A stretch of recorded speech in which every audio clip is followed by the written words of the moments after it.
సింహాసనముపై ఆసీనుడా, దేవదూతలు ఆరాధించు పరిశుద్ధుడా. యేసయ్యా నా నిలువెల్ల నిండియున్నావు, నా మనసారని సన్నిధిలో సాగిలపడి నమస్కారము చేసెదా, సాగిలపడి నమస్కారము చేసెదా. నా మనసారని సన్నిధిలో సాగిలపడి నమస్కారము చేసెదా, సాగిలపడి నమస్కారము చేసెదా.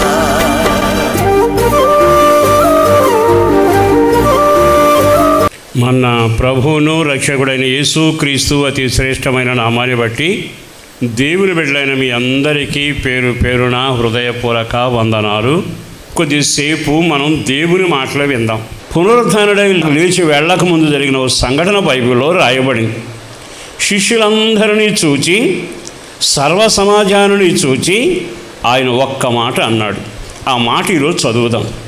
యోహాను సువార్త 14వ అధ్యాయము మొదటి వాక్యం. మీ హృదయములను కలవరపడనీయకుడి. నా దేవుడు ప్రేమ కలిగిన వాడు. పరిస్థితులన్నీ చేజారిపోతున్నప్పుడల్లా మనిషి నా పని అయిపోయింది, నేను శత్రువు చేతికి చిక్కిపోయాను, తుఫాను నన్ను అణిచివేస్తుంది అంటూ వేదన పడుతుంటే అభయం ఇచ్చే ఒక వాక్కును ఆయన పలికాడు.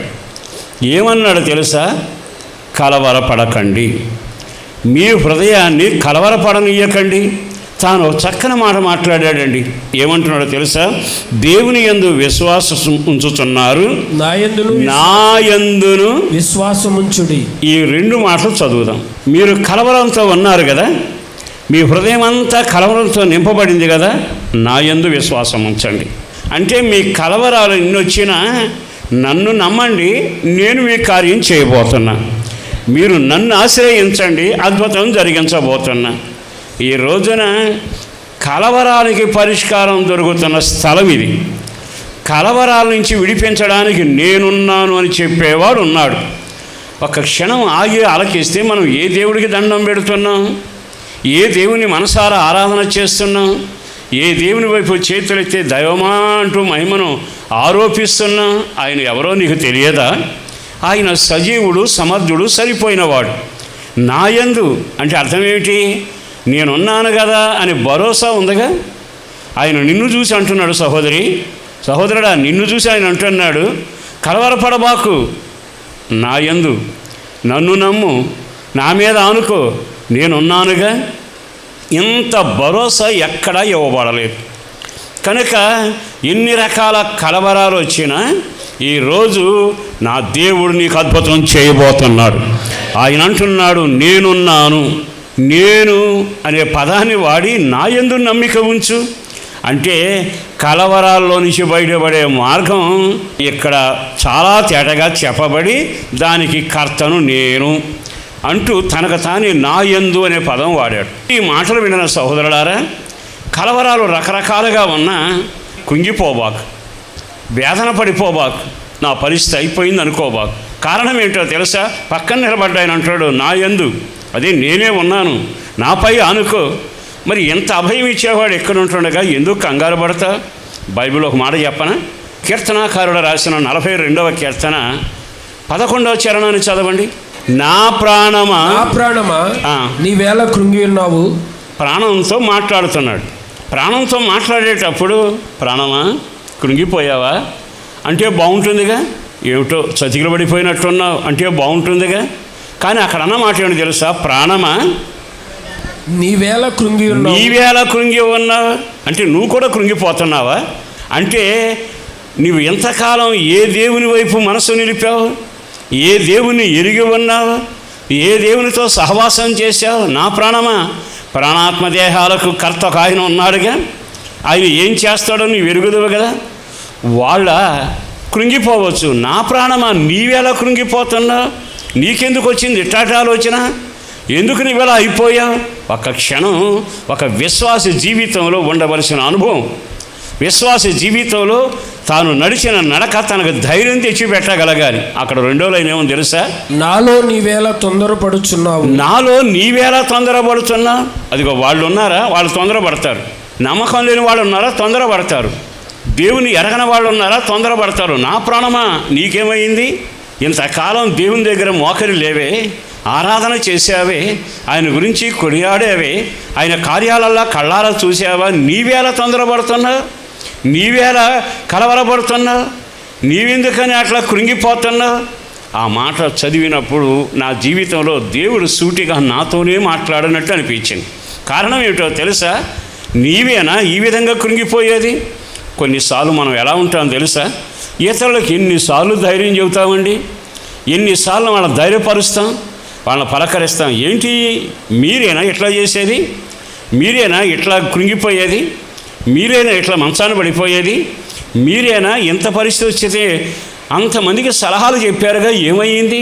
నీవు నమ్మిన దేవుడు ఎవరో నీకు తెలియాలి.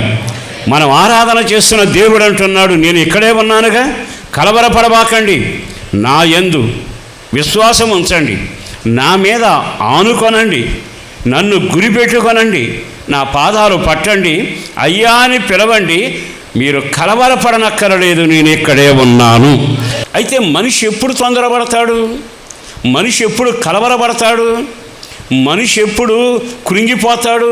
బైబిల్లో ఒక వాక్యం చూపిస్తాను. యోబు గ్రంథం 4వ అధ్యాయంలో 5వ వాక్యాన్ని చదువుదాం. అయితే ఇప్పుడు శ్రమ నీకు కలుగగా నీవు దుఃఖాక్రాంతుడవైతివి. అది నీకు తగలగా నీవు కలవరపడుతున్నావు. శ్రమ నీ దాకా వచ్చింది, కష్టం నీ దాకా వచ్చింది, కన్నీళ్ళు నీ పడవను తాకాయి, నిందలు నీ నెత్తి మీదకు వచ్చాయి, ప్రజలు నెత్తికెక్కి నిన్ను తొక్కుతున్నారు. ఇప్పుడు నువ్వు ఎక్కడున్నావు? మనుషులు నా నెత్తినెక్కి తొక్కుతున్నారుగా, నాకు ఆ భయంకరమైన తాకిడి తగిలిందిగా, నా పరిస్థితికి శ్రమలు ఎదురయ్యాయిగా అంటూ దుఃఖాకాంతుడవై నీ జీవితంలో ఏడవడం మొదలుపెట్టి నువ్వు కంగారు పడుతున్నావు కదా, నీకు శ్రమ తగలగా, అది నీకు శ్రమ నీకు తగలగా నీవు కలవరపడుతున్నావు. పైన ఒక మాట అన్నాడు కదా, అయితే కలవరానికి కారణం ఏమిటి అని మనం జాగ్రత్తగా వచనాన్ని చదివితే లేఖనాల్లో కనబడుతూనే ఉన్నాయి కదా. ఈ కలవరం కలగడానికట అక్కడ ఒక మాట రాసి పెట్టాడు. ఏమని? శ్రమ నీకు తగలగా. మరి దాని ముందు అయితే అని ఎందుకు పెట్టాడు? అయితే పై వచనాలు చదవాలి. ఆ పై వచనాలు ఏమని తెలుసా? నువ్వు అనేకులను ధైర్యపరిచిన వ్యక్తివి కాదా? చదవండి వాక్యం. అనేకులకు నీవు బుద్ధి నేర్పిన వాడవు. అనేకులకు బుద్ధి నేర్పింది నువ్వేగా, అనేకులను గద్దించింది నీవేగా. ఎందుకు కంగారు పడతావు? ధైర్యంగా ఉండు, దేవుడు ఉన్నాడు అని చెప్పింది నువ్వేగా. నిలబడు అని చెప్పింది నీవేగా. చదవండి. బలహీనమైన చేతులను బలపరిచిన వాడవు. ఎవరు బలహీనలై ఒనిగిపోయి విశ్వాసంలో కలవరపడ్డారో వాళ్ళందరినీ బలపరిచింది నువ్వేగా, భక్తిలో నిలబెట్టింది నువ్వేగా. అయితే శ్రమ నీకు తగిలింది, శ్రమ నీకు తగలగానే నీ కలవరం మొదలయ్యింది. మరి నీవు నమ్మిన దేవుడు ఎవరు? నువ్వు దేవుని మీద ఎంత ఆనుకున్నావు? ఒక్క మాట చెబుతాను ఈరోజు. అదేమిటో తెలుసా? మనం భక్తిలో ఎంతవరకు ఎదుగుతున్నాము, భక్తిలో ఎంతవరకు సాగుతున్నాము. భక్తి అనగానే ప్రభువును నమ్మడం, ప్రభువు చెప్పుకొని కావలసినవన్నీ తీసుకుపోవడం. కానీ భక్తిలో నువ్వు ఎలా ఉండాలో తెలుసా? నీ విశ్వాస యాత్రలట కలవరపడక సమస్యలు వస్తాయి. ఆ సమస్యలను అధిగమించగలిగిన ప్రార్థనాత్మ. నీ మీదగా శ్రమలు తాకిడిగా వచ్చి తగులుకుంటే అవి నీకు తగిలినప్పుడు తుఫానులో భయంకరంగా చిక్కుబడిన నావ వెళ్ళేటప్పుడు అలల మీద నడిచినట్లుగా నీవు అధిగమించగలిగిన విశ్వాస వీరుడవై ఉండాలి, ప్రార్థనాపరుడవై ఉండాలి. కారణం ఏమిటో తెలుసా? వాళ్ళకి నేను సలహా చెప్పానుగా, వీళ్ళు కృంగిపోద్దని చెప్పింది నేనేగా, ఎందుకు తొందరపడుతున్నారని ప్రాణానికి చెప్పింది నేనేగా. అయితే శ్రమగా నువ్వెందుకు ఇలా అయిపోతున్నావు? బుద్ధి చెప్పినవాడా, బలహీనను బలపరిచినవాడా, చల్లబడిన వాడిని రేపినవాడా, ఆరిపోయిన వాడిని వెలిగించినవాడా, నువ్వెందుకు కంగారు పడుతున్నావు? నిశ్చయముగా ధైర్యముగా ఉండు. ఆ మాట చదివితే ఎంత ముచ్చటగా ఉంది. అంటే ఈరోజు నీ కలవరానికి కారణం ఏమిటి? నీకు శ్రమలు రాగానే కలవరం మొదలవుతుంది. ఒక్క మాటలో చెప్పాలంటే బైబిల్ చదవడానికి సరిపోయావు, కానీ బైబిల్ ప్రకారం నడవడానికి నేర్చుకోవాలి. ప్రార్థనలో దేవుడి దగ్గర తెచ్చుకోవడానికి అలవాటు పడ్డావు, జయ జీవితం ప్రార్థన ద్వారా పొందడానికి అలవాటు పడరా. నీవు దేవుని సన్నిధిలో ప్రతిసారి యేసు రక్తం జయమని చెప్పగలుగుతున్నావు, కానీ వాడిని పోరాడి జయించే అనుభవానికి ఎక్కి రాకపోవడం.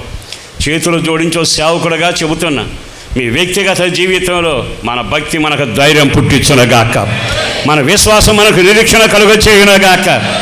ఒకవేళ తల్ల కిందైన పరిస్థితులైనా సరే నా దేవుడు మనకున్నాడు అనే విషయం కలగాలి. ఓసారి ఒక ప్రవక్త మాట్లాడిన మాట చాలాసార్లు మీరు విన్నారు, మరలా నేను చెబుతా. అదేమిటో తెలుసా? విశ్వాసట పడిపోయాడట. ఆ పడిపోయిన పరిస్థితిని చూసి సాతాను నవ్వుతున్నాడట.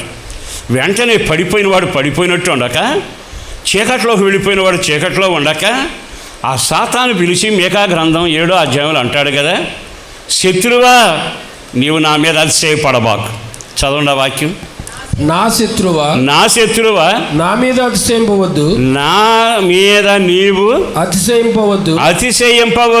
నేను క్రింద పడినను తిరిగి లేతును. అక్కడన్న మాట ఏంటో తెలుసా? శత్రువా నేను పడిపోయినను, తిరిగి లేస్తాను. నేను ఏ దేవుని నమ్మానో నాకు బాగా తెలుసు. ఆయన నా కలవరాల నుంచి విడిపించగలిగిన వాడు. నా భక్తి నాకు ధైర్యం చేయగలిగింది. కలవరపడుతున్నారా?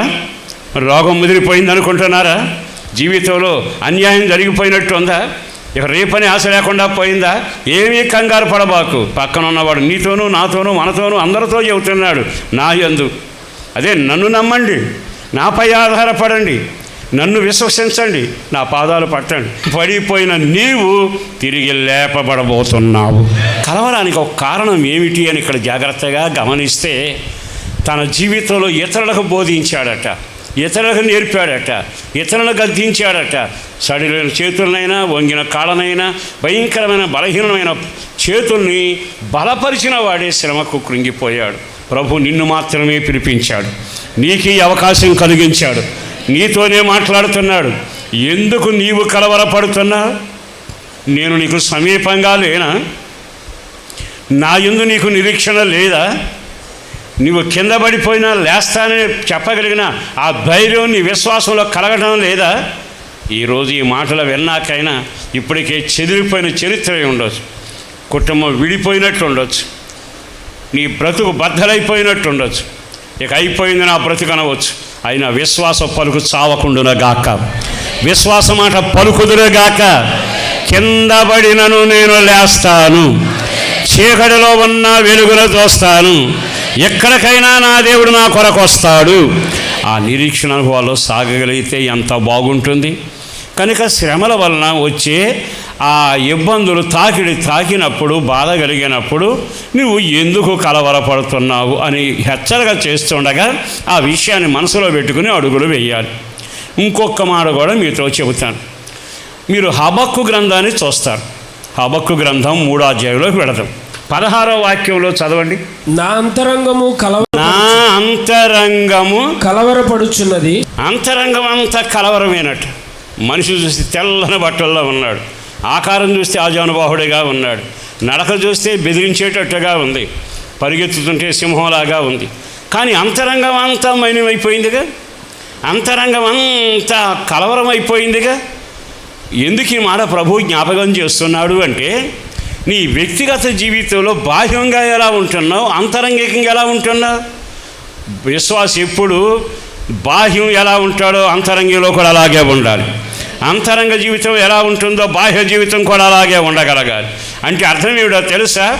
నేను ఆత్మానుసారమైన వ్యక్తిని, నేను ఆత్మచేత నడిపించబడుతున్నాను, నేను ఆత్మచేత నింపబడ్డాను అని చెప్పగలిగేట్టుగా ఉండాలి. ఈ హబక్కు పత్రిక పైనుండి కింద వరకు చదివితే ఎన్నో సంఘటనలు అక్కడ జరుగుతున్నాయి. పైన ఒక మాట ఉంది చూడండి, పేదవారిని మింగడానికి అనే మాట ఉంది. బీదలను రహస్యముగా మృంగవలేనని ఉప్పొంగును నన్ను పొడి చేయుటకై తుఫాను వలె వచ్చి యోధులు తలలలో. ఇక ఇవన్నీ మీరు ఇంటికాడ చదివితే ఉంది, ఎట్లాంటి సమస్యలు ఎదురయ్యాయో అర్థమవుతుంది. ఈ సమస్యల మధ్యలో నలిగిపోతూ ఇక అంతరంగంలో బలహీనుడైపోయాడు. మీకు ఓ మాట చెబుతాను సహోదరులారా, ఇంచుమించు మీరంతా వాక్యం ఎరిగిన వాళ్ళే. అంతరంగం చెప్పుకోలేని మూలుగులతో వచ్చావా? భేదరకరమైన పరిస్థితి వచ్చావా? ఎటు చూసినా ముంచేవాళ్ళు ఒక పక్క ఉన్నారు, మింగేవాళ్ళు ఒక పక్క ఉన్నారు, నెత్తికెక్కి తొక్కేవాళ్ళు ఒక పక్కన ఉన్నారు. ఎటు చూసినా కలవరాలు ఆవరిస్తూనే ఉన్నాయి, భయంకరమైన సంఘటనలు జరుగుతూనే ఉన్నాయి. కానీ ఆయన ఏమంటాడు తెలుసా? ఇంతటి భయంకరమైన సంగతి జరుగుతూ ఉంటే నా అంతరంగం కలవరపడిపోతుంది అని నీవు అంటున్నావుగా. నీవు ఆరాధన చేసే దేవుడు నీకు సమీపంగా లేడా?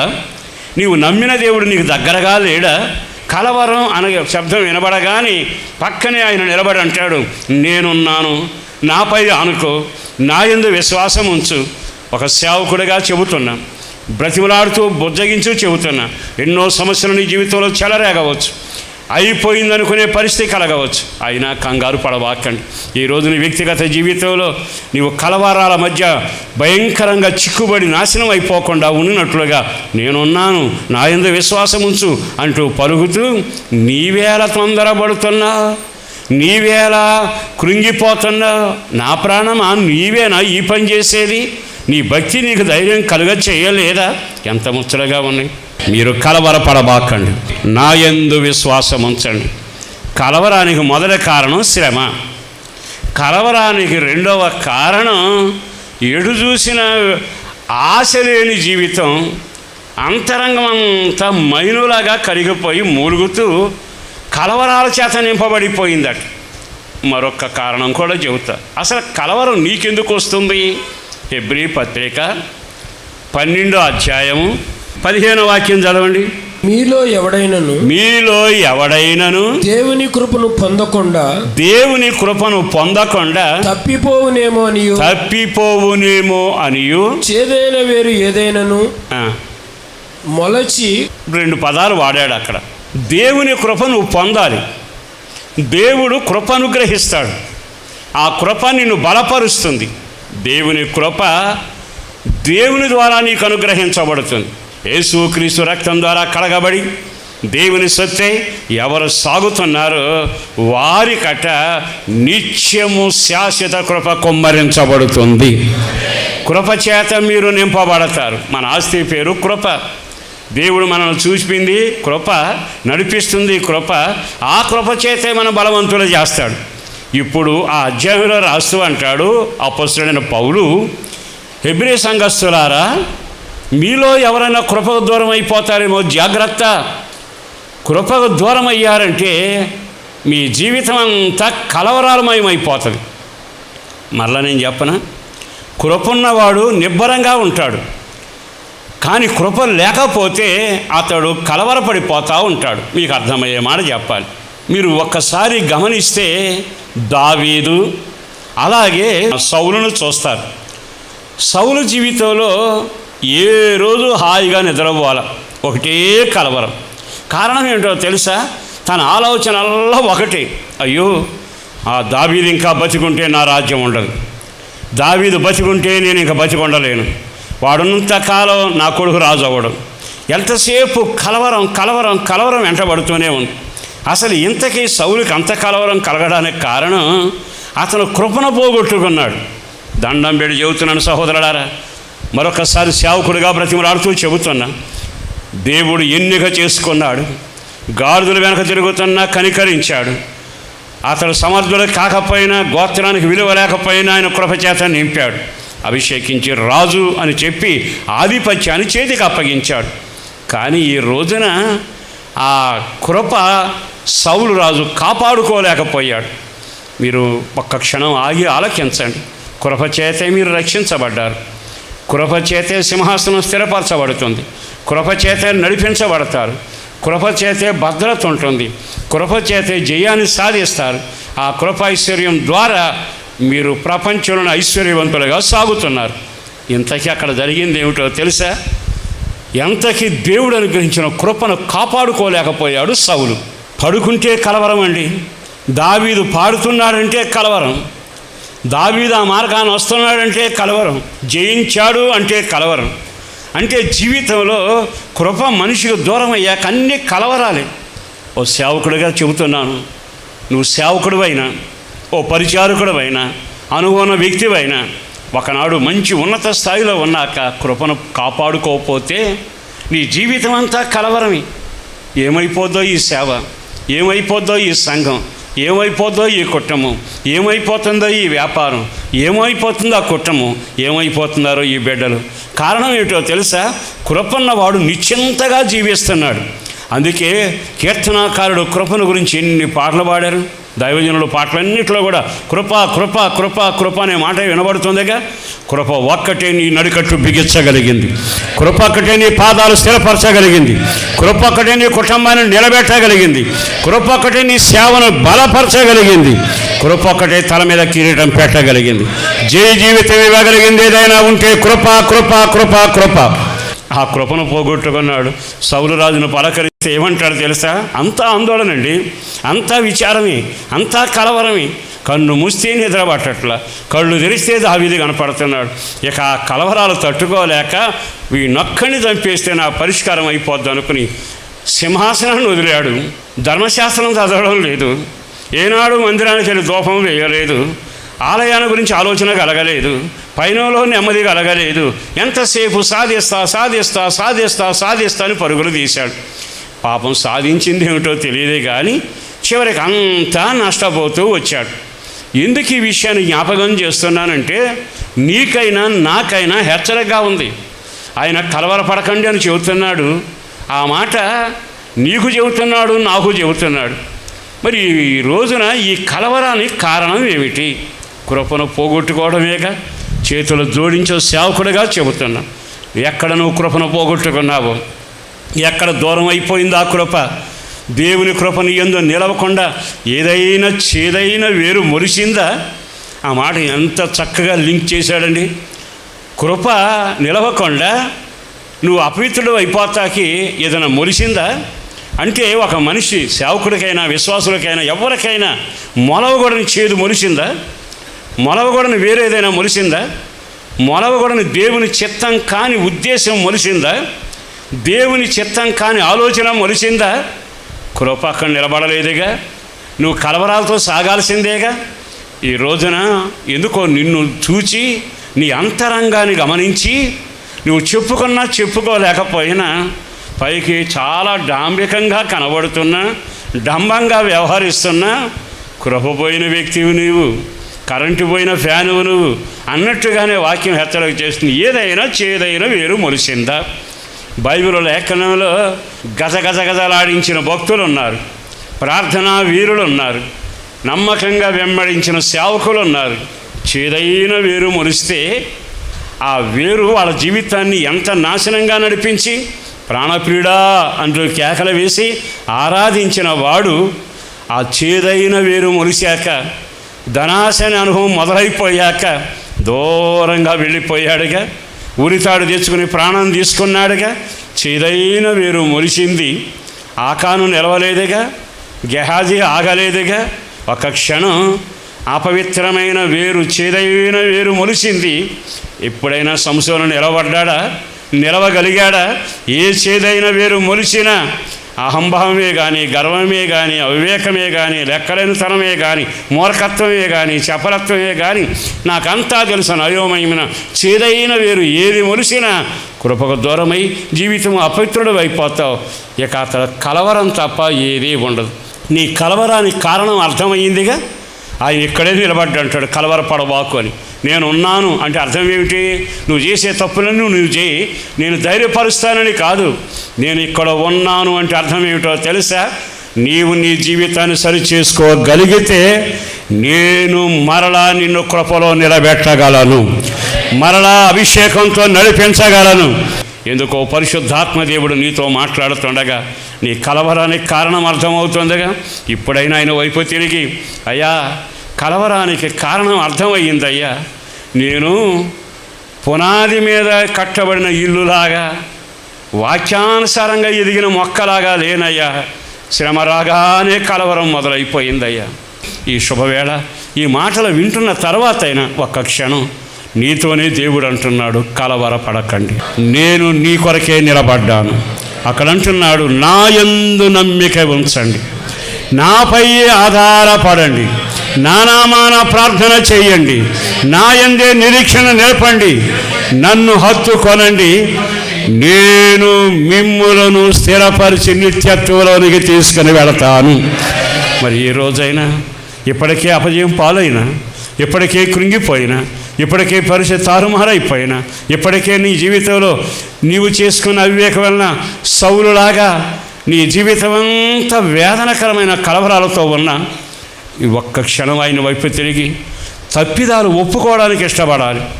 జరిగినవన్నీ ఆయన దగ్గర ఉన్నది ఉన్నట్టుగా చెప్పాలి. అయ్యా, చేదైన వేరు మొలిసిందయ్యా, నా బ్రతుకు బద్దలైపోయిందయ్యా, పునాది మీద కట్టబడిన విశ్వాసులు అయిపోయానయ్యా, నీ యందు నిరీక్షణ లేక నిరీక్షణ లేని ఒక వ్యక్తిలాగా భక్తి చేశానయ్యా, నన్ను క్షమించయ్యా అంటూ ఆయన వైపు తిరిగి మోకరించి ప్రార్థన చేయగలిగితే 14 అధ్యాయంలో నీతో మాట్లాడిన దేవుడు నీ ప్రక్కనే నడవబోతా ఉన్నాడు. ఆ నిరీక్షణకు ఆధారమైన దేవుడు ఉండబట్టి నేను బతికాను, మీరు బ్రతుకుతున్నారు, మన పితరులు బ్రతికారు. మన దేవుడు మన నిరీక్షణకు ఆధారమైన వాడు నిలబడ్డాడుగా, ఆయన ఇక్కడ ఉన్నాడు. ఆయన పేరే నిరీక్షణకు ఆధారము. ఆ నిరీక్షణకు ఆధారమైన వాడు కలవరాల నుంచి నిన్ను విడిపించునగాక. ఒక్క క్షణం మన తప్పిదాలు ఒప్పుకుందామా? లేచి నిలబడండి.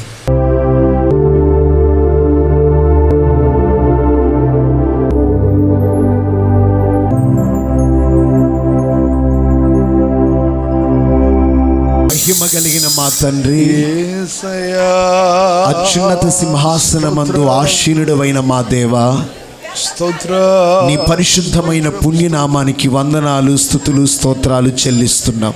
ఈరోజు ప్రజల కలవరాలకు కారణాలేమిటో ఒక్కొక్కటిగా మీరు మాట్లాడుతూ వచ్చారు ప్రభువా, అందుకు స్తోత్రం రాజా. మా నిరీక్షణకు కర్తవై ఉన్న నీ వైపు మేము చూచున్నట్లుగా, నీ వైపు కన్నులెత్తునట్లుగా, నీ యందే నిరీక్షణ ఉంచునట్లుగా మీరు కార్యాన్ని జరిగించండి ప్రభువా. ఆత్మ కార్యము ప్రతి వారి జీవితంలో మీరే కలుగ చేసి మహిమ పొందండి. మీరు మాతో మాట్లాడిన ప్రతి మాటను బట్టి మీకు వందనాలు చెల్లిస్తూ యేసు శక్తి గల నామములో ప్రార్థిస్తున్నాము తండ్రి, ఆమేన్. సంపూర్ణ రాత్రి ఉపవాస ప్రార్థన ప్రతి నెల 15వ తేదీ రాత్రి 9 గంటల నుండి హోసన్నా మందిర్ హనుమాన్ జంక్షన్ నందు జరుగును. రండి, మీ దుఃఖ దినములు సమాప్తములగును. ఆదివారం మా ఆరాధనా సమయం ఉదయం 10 గంటల నుండి మధ్యాహ్నం 1 గంట వరకు హనుమాన్ జంక్షన్ హోసన్నా మందిరమునందు జరుగును. పరిశుద్ధాత్మ స్వస్థత కూడిక ప్రతి శనివారం రాత్రి 7 గంటల నుండి 9 గంటల వరకు హోసన్నా మందిరం హనుమాన్ జంక్షన్ నందు జరుగును. మీ ప్రార్థనా వసతుల కొరకు మమ్ములను సంప్రదించవలసిన మా చిరునామా పాస్టర్ దేవదాస్ గారు, హోసన్నా మందిర్, న్యూస్వీడ్ రోడ్డు, హనుమాన్ జంక్షన్, కృష్ణా జిల్లా, ఆంధ్రప్రదేశ్.